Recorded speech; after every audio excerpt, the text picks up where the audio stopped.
علیہ السلام کے ہاتھوں سے، حضور علیہ السلام کی زبان سے، حضور علیہ السلام کے اشاروں سے کئی معجزات ظہور پذیر ہوئے ہیں۔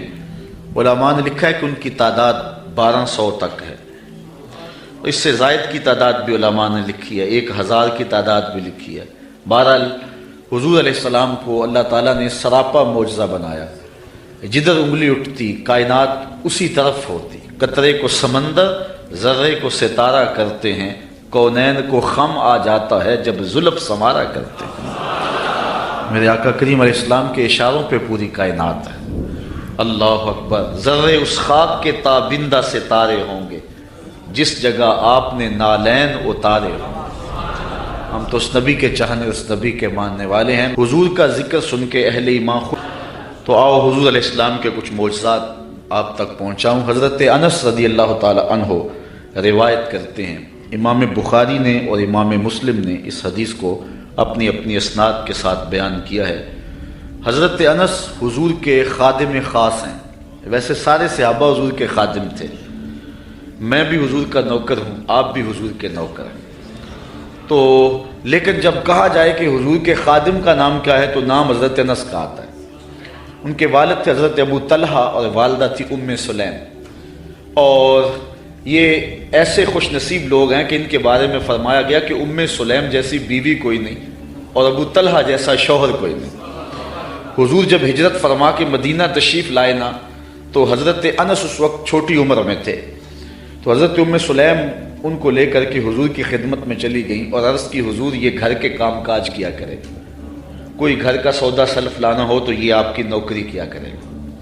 پھر حضور حضرت انس سے بے پناہ محبت کیا کرتے، کبھی انس کہتے، کبھی انیس کہتے، کبھی یا ذل اذنین، او دو کانوں والے، کبھی یوں پیار کرتے۔ کہتے ہیں ایک بوٹی تھی نمکین، میں پہاڑوں سے کاٹ کے لاتا تھا اور اپنے ہم عمر بچوں کو دیتا، اس بوٹی کا نام حمزہ تھا۔ حضور نے مجھے ایک دن دیکھا اور فرمایا یا ابا حمزہ، او ابو حمزہ۔ حضور مجھے ابو حمزہ کہہ کے بھی پکارتے، انیس بھی کہتے، انس بھی کہتے، اور مجھے یا ذل اذنین، او دو کانوں والے، یہ کہہ کے بھی پکارتے تھے۔ حضور بڑی محبت کرتے، 10 سال تک انہوں نے حضور کی نوکری کی ہے، اور کہتے ہیں 10 سال میں ایک بار بھی ایسی نہیں آئی کہ حضور نے مجھے جھڑکا ہو، بس مجھے پیار ہی کیا ہے، جو کہ رحمت للعالمین جو ہیں۔ اب حضرت انس اس کو روایت کرتے ہیں، وان انس قال کان النبی صلی اللہ علیہ وسلم عروسا بزینب، کہتے ہیں جس دن حضرت زینب سے حضور کا نکاح ہوا، حضرت انس کے لفظ سنیے، کان النبی صلی اللہ علیہ وسلم عروسا بزینب، جس دن حضور حضرت زینب کے دولہے بنے۔ حضرت انس روایت کرتے ہیں جس دن حضور حضرت زینب کے دولہے بنے، فعامدت امی ام سلیم الی تمر و سمن و عقت، تو میری ماں ام سلیم نے کچھ کھجوریں، کچھ گھی اور کچھ پنیر دے کر اس کا حلوہ تیار کیا۔ فصنعت حیسن، ایک حلوہ تیار کیا، فجعلتہ فی طور، اور ایک برتن میں ڈال کر کے، فقالت، فرمایا، یا انس اذهب بہذا الی رسول اللہ، یہ حلوہ حضور کی خدمت میں لے جاؤ، یہ حضور کے پاس لے جاؤ۔ اچھا، کہتے ہیں کہ فقل، اور ساتھ حضور سے کہنا، بعثت بہذا الیک امی، حضور یہ حلوہ میری ماں نے بھیجا ہے، یہ حلوہ میری ماں نے بھیجا۔ حضرت ابی بن کعب کہتے ہیں کہ میں ایک دن تلاوت کر رہا تھا تو حضور گزرے اور حضور رک کر کے سنتے رہے۔ بعد میں حضور سے ملاقات ہوئی تو فرمایا، ابی میں گزرا تھا، میں نے تیرا قرآن پڑھنا سنا ہے۔ تو حضرت ابی بن کعب کہنے لگے کہ حضور اگر مجھے پتہ ہوتا نا کہ آپ سن رہے ہیں تو میں اور سنوار کے پڑھتا۔ اعلیٰ حضرت اس حدیث کے تحت لکھتے ہیں کہ کسی کو دکھلانے کے لیے پڑھنا ریاکاری ہوتا ہے اور اجر کو ضائع کر دیتا ہے، لیکن حضور کو دکھانے کے لیے اگر کرو تو اجر ضائع نہیں ہوتا، اجر دوہرا ہو جاتا ہے۔ اس لیے حضرت ابی بن کعب نے کہا کہ اگر مجھے پتہ ہوتا نا کہ آپ سن رہے ہیں میں اور سوال کے پڑھتا۔ حضرت انس کی ماں نے کہا کہ حضور کو بتانا کہ یہ میری ماں نے بھیجا ہے، کیونکہ جب حضور کو بتاؤ گے تو حضور دعا دیں گے۔ ایک دن حضور کسی صحابی کے گھر کے دروازے پہ گئے اور آقا کریم کی عادت یہ تھی کہ السلام نہ چلا ہو کہ کون آیا ہے۔ اب اس نے منہ کے اندر کہا وعلیکم السلام، آواز کو اونچا نہیں کیا۔ حضور نے پھر کہا السلام علیکم، تو حضور علیہ السلام نے جب کہا تو اس نے پھر جو ہے وہ چپکے سے کہا وعلیکم السلام. پھر حضور نے تیسری مرتبہ کہا السلام علیکم. تو اس نے پھر چپکے سے وعلیکم السلام کہا. اور حضور کی عادت تھی 3 مرتبہ کہتے اور پھر واپس چلے جاتے. تو حضور واپس پلٹے تو صحابی حضور کے پیچھے بھاگے. حضور فرمایا میاں میں نے تو 3 مرتبہ سلام کہا تھا. تو حضور کی بارگاہ میں عرض کی حضور میں نے تینوں بار جواب دیا تھا, لیکن میں نے اونچی جواب اس لیے نہیں دیا تھا کہ حضور بار بار سلامتی کی دعا دیتے رہیں. اگر میں پہلی مرتبہ وعلیکم السلام کہہ دیتا تو آپ دوسری 2 مرتبہ تو نہ کہتے, تو آپ بار بار مجھے سلامتی کی دعا دیتے رہیں. حضرت انس کی ماں نے اس لیے جو ہے وہ اپنے بیٹے کو کہا کہ جا کے بتانا تاکہ حضور دعا دے دیں. تو کہا کہ جا حضور سے کہنا کہ حضور یہ میری ماں نے بھیجا ہے. وَهِيَ تُقْرِئُكَ السَّلَامَ, اور حضور وہ آپ کو سلام بھی کہتی تھی, آپ کو سلام بھی کہتی تھی. کتنا خوبصورت انداز حضرت انس کی والدہ کا. ہمارے یہاں ایک ساتھی ہیں, میں عمرے پہ حاضر ہوا تو میں ایئرپورٹ پہ تھا تو انہوں نے اپنی والدہ سے میری بات کروائی. تو بڑے لوگوں نے کہا وہاں حضور علیہ السلام کی بارگاہ میں ہمارا سلام پیش کرنا, لیکن اماں جی کا انداز اتنا میٹھا تھا اور اتنا پیارا تھا تو مجھے فون پہ کہنے لگے جا کے سرکار نے میرا سلام علیکم دے دینا.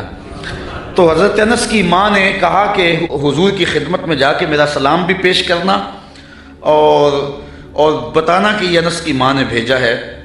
اور ساتھ تیسری بات وَتَقُولُ إِنَّ هَذَا لَكَ مِنَّا قَلِيلٌ یا رسول اللہ, اور کہنا حضور یہ ہماری طرف سے تھوڑا سا نذرانہ ہے, قبول کر لو. یہ زیادہ نہیں ہے, یہ بہت تھوڑا سا ہے, اس کو قبول کر لو. کہتے ہیں میں حضور کی خدمت میں حاضر ہوا فَذَهَبْتُ فَقُلْتُ, میں حاضر ہوا جو ماں نے کہا تھا وہ میں نے کہہ دیا. 3 باتیں ماں نے کہی تھی. ایک کہنا کہ حضور میری امی نے بھیجا ہے, دوسرا کہ حضور آپ کو سلام بھی کہتی تھی, اور تیسرا کہ کہتی تھی کہ حضور یہ ہماری جانب سے تھوڑا سا ہے. تو حضور کی خدمت میں جا کے میں نے کہہ دیا. فقال داہو, حضور نے فرمایا رکھ دو. ثم قال, پھر کہا اذهب فدع لی فلانا و فلانا و فلانا, پھر فرمایا اٹھو فلاں کو بلا لاؤ, فلاں کو بلا لاؤ, فلاں کو بلا لاؤ. رجالا سماہم, حضور نے بہت سارے لوگوں کے نام بتائے کہ جاؤ فلاں کو بھی بلا کر کے لاؤ, فلاں کو بھی بلا کر کے لاؤ. اور پھر فرمایا وَدْعُ لِي مَنْ لَقِيتَ, اچھا جو بھی ملے اس کو بھی دعوت دے آنا. کچھ لوگ نام بنام بتائے کہ ان کو تو جا کے بلا کے لاؤ نا, اور ان کو پیغام میرا دے کے آؤ, اور پھر کرنا راستے کے اندر اگر تمہیں کو ملے تو اسے بھی کہہ دینا کہ تیری حضور کے گھر دعوت ہے. اچھا حضرت انس رضی اللہ تعالیٰ عنہ فرماتے ہیں کہ میں چلا فدعوت من سما ومن لقیت, جو حضور نے نام بتائے تھے میں نے جا کے ان کو بھی کہا, اور جو راستے میں ملا میں نے اسے بھی کہا, اور میاں تجھے حضور بلا رہے ہیں, حضور کے گھر میں تیری دعوت ہے. فرجعت فائز البیت غاص باہلہ, کہتے جب میں واپس پلٹا نا تو حضور کا ویڑا لوگوں کے ہجوم سے بھرا ہوا تھا. یار کوئی منسٹر دعوت دے کہ بیٹے کی شادی ہے آنا, تو لوگ پھولے نہیں سماتے, بتاتے پھرتے آج میں بڑا مصروف ہوں. میاں آج کیا ہے؟ جی آج میں نے شادی پہ جانا ہے. یار جس کو منسٹر بلائے, جس کو MP اور MN بلائے, وہ تو خوشی سے پھولا نہ سمائے کہ آج فلاں گھر میری دعوت ہے, پھر ان کی خوشی کا عالم کیا ہوگا جن کی دعوت محمد عربی کے گھر میں تھی. تو کہتے جب واپس پلٹا تو گھر بھرا ہوا تھا لوگوں سے. اچھا تابی نے, جس نے حضرت انس سے روایت سنی, اس نے کہا فقلت لانس, میں نے انس سے کہا, قیل لانس, حضرت انس سے کہا گیا اعدادکم کم کان, کہ لوگ تھے کتنے, جن لوگوں سے گھر بھرا ہوا تھا ان کی تعداد کوئی اندازہ ہے؟ حضرت انس کہنے لگے 300 کے قریب ہوں گے لوگ. میں ایسے گیا اور ایسے پلٹ کے آ گیا, اور جب واپس آیا تو 300 لوگوں سے حضور کا گھر بھرا ہوا تھا. اب آقا کریم علیہ السلام نے فرمایا, حضرت انس کہتے ہیں فرأیت النبی صلی اللہ علیہ وسلم وضع یدہ علی تلک الحیسہ, کہ حضور نے اپنا دست برکت اس پیالے پہ رکھ دیا, اس حلوے پر اپنا دست شفا, دست نور, دست برکت, دست رحمت اس پیالے پر رکھ دیا. اور وَتَكَلَّمَ بِمَا شَاءَ اللَّهُ, اور جو اللہ نے چاہا وہ حضور نے پڑھا. ہاتھ رکھا, کھانے کو سامنے رکھا, اور پھر جو اللہ نے چاہا حضور نے وہ تلاوت کی. اللہ اکبر. اب کوئی ضد کرتا ہے کہ میں سامنے کھانا نہیں رکھنا, تو نہ رکھے اس کی مرضی, لیکن حدیث یہی ہے کہ حضور علیہ السلام نے سامنے رکھا, ہاتھ بھی رکھا, اور جو اللہ نے چاہا پڑھا بھی حضور نے. اچھا پھر اس کے بعد کیا کیا؟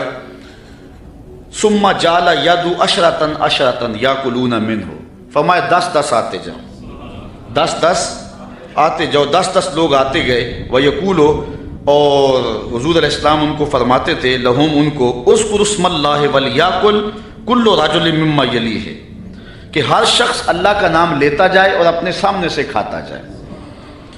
قال فاکلوا حتی شبعوا، کہتے ہیں کہ لوگ کھا گئے حتیٰ کہ رج گئے۔ فخرجت طائفۃ ودخلت طائفہ، ایک گروہ جاتا دوسرا آ جاتا، حتی اکلوا کلہم، یہاں تک کہ سب نے ایک پیالے سے کھانا کھا لیا۔ فرفعتو، کہتے ہیں میں نے وہ برتن اٹھا لیا۔ اب آگے حضرت انس کی سنیے، کہتے ہیں فما ادری ہینا وضعت اکثر ام ہینا رفعت، حضرت انس کہتے ہیں میں فیصلہ نہیں کر سکتا کہ جب میں نے پیالہ رکھا تھا حلوہ اس وقت زیادہ تھا یا جب اٹھایا تھا اس وقت زیادہ تھا۔ حضور علیہ السلام کا ایک اور معجزہ سنیے، حضرت ابو ہریرہ رضی اللہ تعالیٰ عنہ روایت کرتے ہیں، ہمارے ادھر ایک مولوی صاحب ہوا کرتے تھے، سیدھے سادھے بھولے بالے، درس نظامی تو نہیں پڑھے تھے لیکن حضور کے ساتھ پیار بڑا رکھتے تھے، اللہ ان کی مغفرت فرمایا، فوت ہو چکے ہیں۔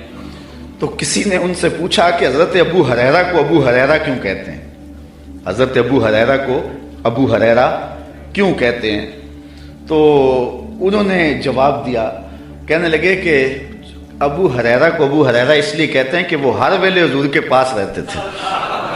ابو ہریرہ کو ابو ہریرہ اس لیے کہتے ہیں کہ وہ ہر ویلے حضور کے پاس رہتے۔ اس کا سبب تو اور ہے لیکن چلو آج یہی ترجمہ کر لیتے ہیں کہ حضرت ابو ہریرہ ہر ویلے حضور کے پاس ہی رہتے تھے اور ان کے مقدر کہ وہ حضور کے پاس رہتے تھے۔ اچھا، حضرت ابو ہریرہ رضی اللہ تعالی عنہ اصحاب صفہ میں سے ہیں، اسلام کی پہلی یونیورسٹی صفہ اس کے طالب علم ہیں، اور حضور سے بلا تعین اوقات انہوں نے پڑھا ہے، اور آقا کریم نے ان کے سینے کے اندر علم کوٹ کوٹ کے بھر دیے۔ کہتے ہیں میں بہت کچھ سنتا تھا بھول جاتا تھا، پھر ایک نے عرض کی انی اسمع منک حدیثا کثیرا، بہت کچھ سنتا ہوں لیکن یاد نہیں رہتی۔ فرمایا ابسط ردا کا یا ابا ہریرہ، چادر بچھا لو۔ پھر چادر بچھی تو حضور نے یوں کو شے ڈال دی، فرمایا سمیٹو سینے سے لگاؤ۔ کہتے ہیں سینے سے لگایا پھر بھول نہیں سکا۔ حضرت ابو ہریرہ نے حضور علیہ السلام سے کثرت کے ساتھ احادیث امت کو پہنچائی۔ اصحاب صفہ میں تھے، کوئی شخص خدمت کر جاتا، کوئی گھر میں چیز کسی نے تیار کی دے جاتا، کھا لیتے، بھوک بھی کاٹتے۔ کہتے ایک دن ایسا تھا کہ اتنی بھوک لگی کہ کھانے کے لیے کچھ نہ تھا اور میری کمر بھی سیدھی نہیں ہو رہی تھی۔ میں مسجد نبوی کے ایسے زاویے میں جا کے بیٹھ گیا جہاں لوگوں کا گزر ہوتا تھا۔ میرا خیال یہ تھا کوئی گزرتا گزرتا مجھے دیکھے گا اور میرے چہرے پر بھوک اور پیاس کے آثار دیکھے گا تو کوئی میری ضیافت کرے گا اور میری کمر سیدھی ہو جائے گی، لیکن جو بھی آتا سلام لے کے گزر جاتا، کسی نے اس پہ غور نہ کیا۔ خیر حضرت عمر رضی اللہ تعالیٰ عنہ آئے تو میں نے ان سے قرآن مجید کی کسی آیت کے بارے میں پوچھا۔ میرا خیال تھا کہ یہ آیت بھی بتائیں گے اور ساتھ میرے سے ہم کلام بھی ہوں گے اور میرے اندر کی کیفیت جان جائیں گے۔ انہوں نے مجھے آیت بتائی اور جلدی سے چلے گئے۔ میں پھر پریشان، پھر حضرت ابو بکر صدیق رضی اللہ تعالیٰ عنہ آئے، میں نے ان سے بھی کوئی مسئلہ شرعی پوچھا، انہوں نے مسئلہ بتایا اور چلے گئے۔ میں دل میں سوچا کہ میرا مسئلہ تو حل نہ ہوا۔ کہا پھر میں بیٹھا تھا کہ دل و قلب و نگاہ کا مرشد اولین آ گیا، حضور آ گئے۔ میں نے حضور سے بھی کوئی مسئلہ پوچھا، حضور نے میری جانب غور سے دیکھا اور پھر مسکرا پڑے اور کہا ابو ہریرہ بھوک لگی ہوئی ہے؟ میں نے عرض کی حضور مجھے بھوک لگی ہوئی ہے۔ فرمایا میرے پیچھے آ جاؤ۔ حضور علیہ السلام نے اہل خانہ کو کہا کہ کوئی چیز ہے کھانے کے لیے؟ انہوں نے کہا کسی طرف سے دودھ کا ایک پیالہ آیا ہے۔ کہتے کہ میری جان میں جان آئی، لیکن حضور نے فرمایا ابو ہریرہ جو صفہ پہ بیٹھے ہیں ان کو بھی بلا لاؤ۔ صرف ابو ہریرہ رضی اللہ تعالی عنہ سے ہی پیار نہیں ہے، جو باقی خادم ہیں ان سے بھی پیار ہے۔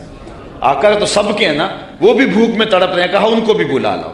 کہتے ہیں میں گیا اور ان کو بلا لایا، پھر حضور نے مجھے پیالہ دیا اور کہا دائیں سے شروع ہو جاؤ۔ میں اس پیالے کو پیش کیا اور ایک شخص سیراب ہو کے پی جاتا ہے، میں نے غور کیا تو ایک قطرہ بھی کم نہیں ہوا تھا۔ مجھے تسلی ہو گئی، میں نے دوسرے کو دیا، تیسرے کو دیا، 70 آدمی دودھ پی گئے اور پیالے میں کمی واقعہ لگتا یہ تھا اللہ نے اس دودھ کا تعلق حوض کوثر کی نہر سے جوڑ دیا تھا۔ کہتے ہیں 70 آدمی دودھ پی گئے۔ پھر حضور فرمایا ابو ہریرہ کون باقی؟ میں نے عرض کی حضور ایک آپ باقی ایک میں باقی۔ تو حضور نے فرمایا ابو ہریرہ کے ساتھ مبعوث کیا ہے، میرے میں تو ایک قطرے کی بھی اب گنجائش باقی نہیں رہی۔ تو حضور علیہ السلام نے میرے ہاتھ سے پیالہ لیا اور نوش جاں کیا۔